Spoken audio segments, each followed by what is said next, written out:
Once upon a time, in a magnificent palace, there was a beautiful queen. She gave birth to a lovely princess, with skin as white as snow and hair as black as ebony, and named the princess Snow White. Unfortunately, shortly after giving birth to Snow White, she fell ill and died. About a year later, the king took another wife. The new queen is also beautiful and elegant, but has a cruel heart. She has a magic mirror. She always asks the mirror, "Mirror, mirror on the wall, who is the fairest of them all?"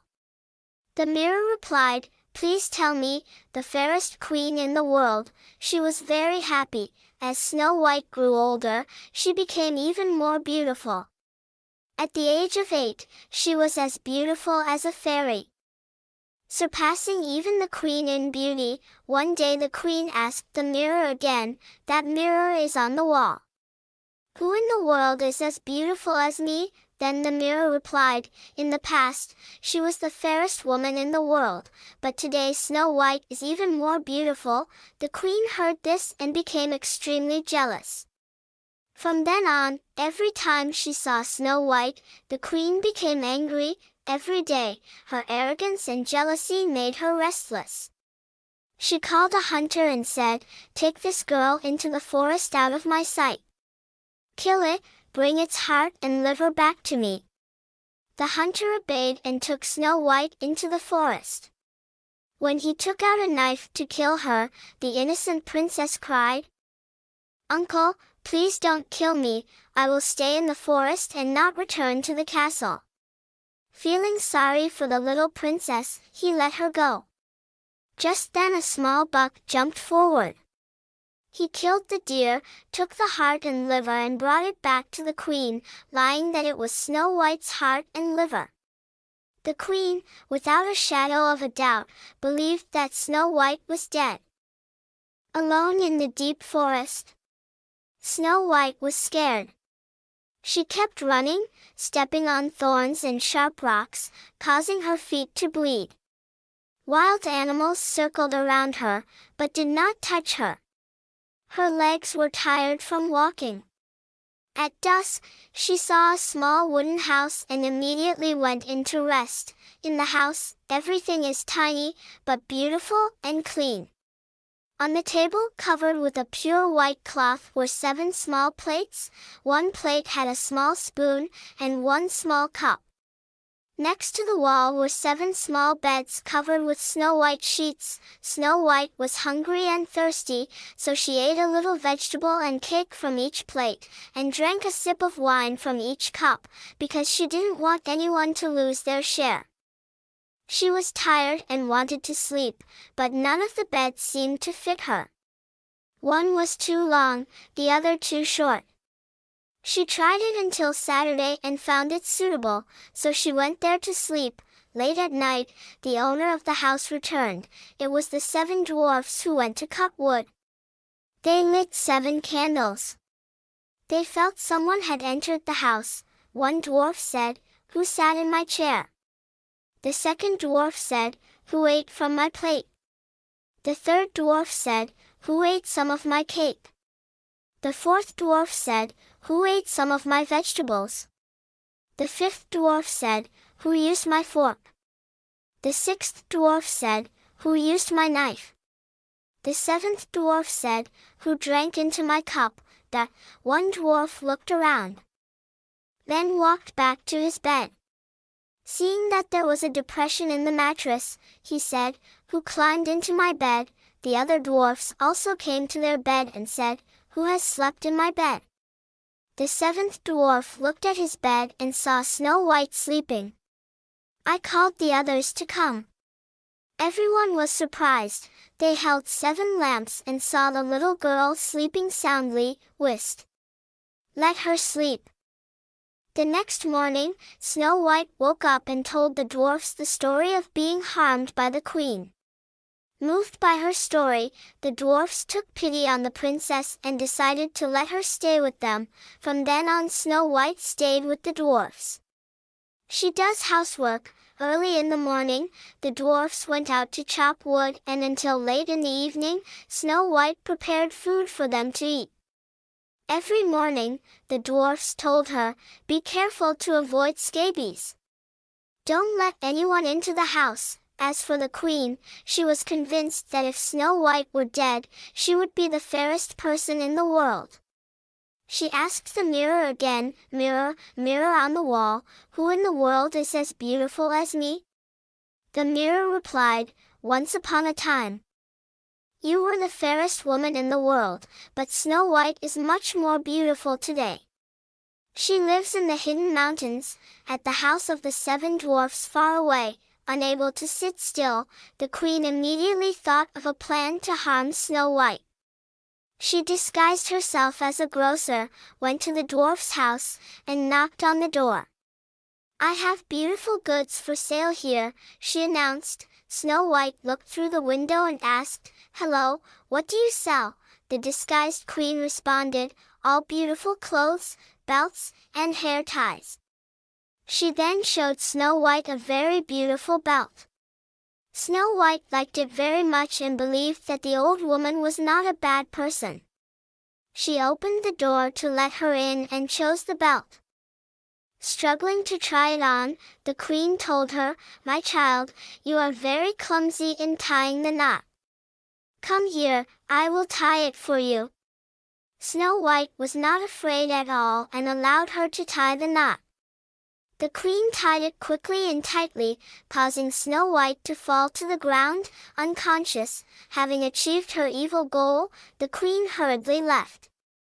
That evening, the 7 dwarfs came home early and were frightened to see Snow White fainting on the floor. Luckily, the dwarfs were able to save her. Returning to the palace, the stepmother rushed to the mirror and asked, "Mirror, mirror on the wall, who in the world is as beautiful as me?" The mirror replied, "Once upon a time, you were the fairest woman in the world, but Snow White is much more beautiful today. She lives in the hidden mountains, at the house of the 7 dwarfs far away." Hearing this, the queen felt her blood boil with anger. She cast a spell to create a comb laced with poison and disguised herself as another old woman. Traveling a long way to the 7 dwarfs' house, she opened the door and said, "I have beautiful goods for sale." Snow White, looking through the window, loudly replied, "Go away, I'm not allowed to let anyone in." The old woman retorted, "Who forbids me to look?" She then showed Snow White the poisoned comb. Snow White was so enamored with the comb that she ran to open the door. The old woman said, "Let me brush your hair nicely." Snow White, without hesitation, allowed her to comb her hair. As soon as the comb touched her hair, Snow White was poisoned and fell unconscious. Satisfied, the old woman returned to the palace. Coincidentally, the dwarfs returned earlier than usual and found Snow White fainted on the floor with a strange comb in her hair. After they left, Snow White woke up and told the dwarfs everything.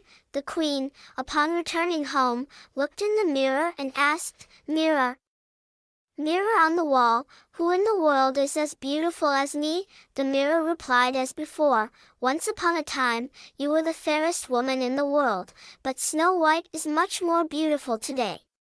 She lives in the hidden mountains, at the house of the 7 dwarfs far away." Hearing this, the queen became angry and shouted, "Snow White, you must die." She poisoned a beautiful apple that looked delicious and placed it in a basket of fresh apples. After preparing the apple, she put on makeup, dressed as a farmer, and crossed the 7 mountains to the house of the 7 dwarfs. She knocked on the door. Snow White stuck her head through the window and said, "I am not allowed to let anyone in. The 7 dwarfs have banned it." The farmer said, "It's okay. I have a lot of apples. Let me give you one." Snow White said, "No, you are not allowed to take anything." The old woman said, "Don't be afraid, this apple is very delicious." Having said that, she picked up an apple and ate it deliciously. Of course, she knew where the poisoned apple was. Snow White didn't suspect anything when she saw it. Besides, she also loves eating apples and reached out her hand to receive one from her. She bit right away, but she was poisoned and fell to the ground. The evil queen had achieved her ambition, white as snow, black as ebony. This time no one can save you. When returning to the palace, the queen asked, "Mirror, mirror on the wall, who in the world is as beautiful as me?" The mirror replied, "Your Majesty, you are the fairest queen in the world." At that moment, I felt at ease in my heart. The dwarfs came home to find Snow White lying on the ground, dead. They lifted her up, looking for any traces of poison, but everything went in vain. They looked at Snow White in despair. They put her on the bed. All 7 people sat around the body and mourned for 3 days. Snow White's body had been in the coffin for a long time, but her face was still fresh as sleep, her skin was still white as snow. Her lips were still red as blood, her hair was black as ebony. Finding it strange, the dwarfs decided not to bury it, but took turns looking after the body, hoping a miracle would happen. The next day, a certain prince returned home late from the forest and asked the dwarfs' family if he could sleep over. The prince learned the tragic story of poor Princess Snow White and asked the dwarfs if he could take Snow White back to the palace to look after her. Hearing the prince's sincerity, the kind dwarfs felt compassion and agreed to his request. The prince ordered his guards to carry the coffin away. However, one of the bearers tripped over a stone, causing Snow White to jump up and vomit the poisoned apple. Immediately she revived and stood up. The prince was extremely happy and offered to take her to the palace and marry her. Snow White happily agreed to follow the prince back to the palace, and the wedding ceremony was held very solemnly. The evil queen was also invited to the party. She dressed splendidly and went to the mirror, asking, "Mirror, mirror on the wall, who in the world is as beautiful as me?" The mirror replied, "Dear lady, you are absolutely beautiful, but the new queen is much more beautiful." Enraged, the queen went to the wedding party. She walked in and immediately recognized Snow White. She was so scared that she stood still, unable to move, and then her cruel heart broke, and she fell dead. Finally, the evil disappeared, and Snow White and the prince returned to the mountain to repay the dwarfs for saving their lives. From then on, the two lived happily together.